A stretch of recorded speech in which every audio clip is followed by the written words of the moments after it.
It's Final Friday. TJ, before the show, I gave you a list of categories, and I asked you to tell me 4 people you follow who fit in those categories.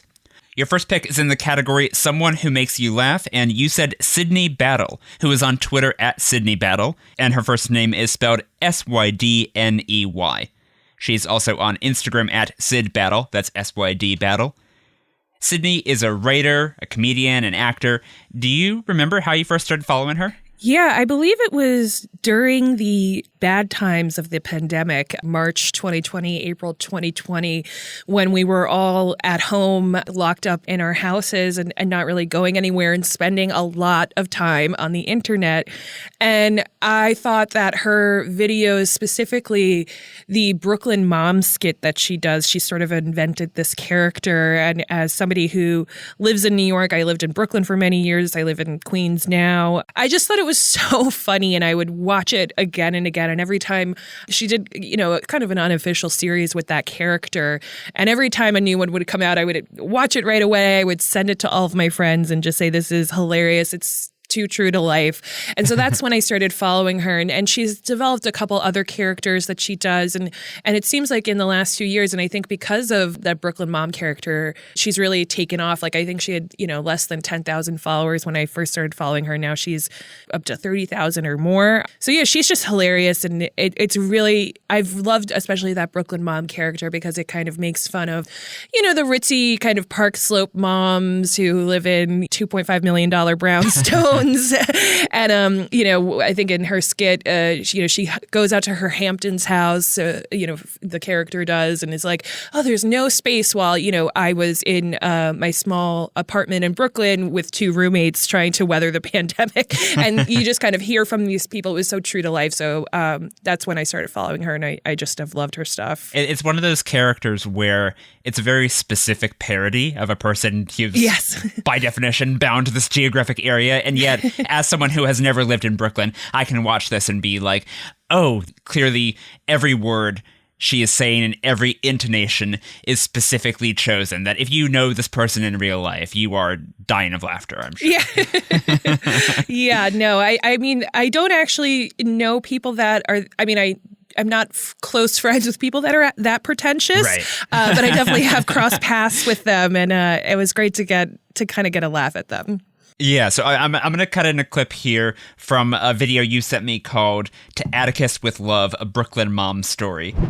I was so upset because the kids are missing so much culture because of COVID and the subway. And so, every day I sit the kids down and they watch 10 minutes of The Wire, just so that they can get some, and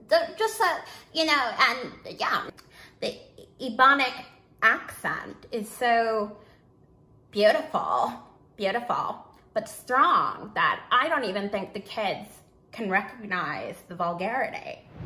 So yeah, you're not friends with people like this character, but are there other folks who Sydney has either parodied or something about the way that she approaches comedy that really rings true with your life? Is there a specific reason why you chose her here as someone who makes you laugh? Something that connects with you in a way that other comedians don't? Yeah, I think I really love her dryness. I feel like I have a very dry sense of humor, and I really connected with her in that sense. She's also done other kinds of characters that I feel like are equally as dry and sort of ridiculous and parodying, that's a hard word to say, parodying real people who you kind of know in the world, and it just feels so spot on. And that's one of the reasons I've really liked her comedy. It's super, super dry, and it just makes me laugh a lot.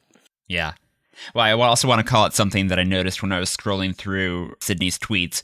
And this is, as far as I can tell, this is not a bit, this is not a character, this is an earnest thing she does, which is that she has adopted a murder of crows near where she lives. Have you seen this? Yes. It's so funny.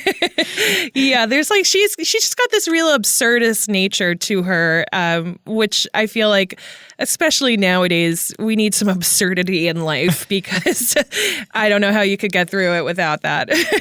Exactly. So here's a quote from one of her tweets. Every Sunday, the crow outside my window screeches 6 caws to let my loud-ass neighbors know that my night of television is beginning. If they cause noise during this time, the murder will be there to shut it down. Yes, I had an edible, but this is all true. Yeah.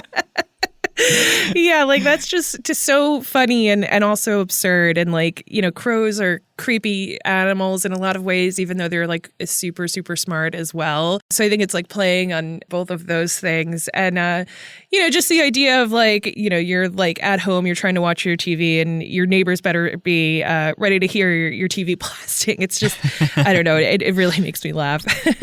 It's I think what you were saying earlier, how like the fact that you discovered her right as we were all entering lockdown, you know, it really seems like this was a pivotal moment for comedians, right? Especially online comedians.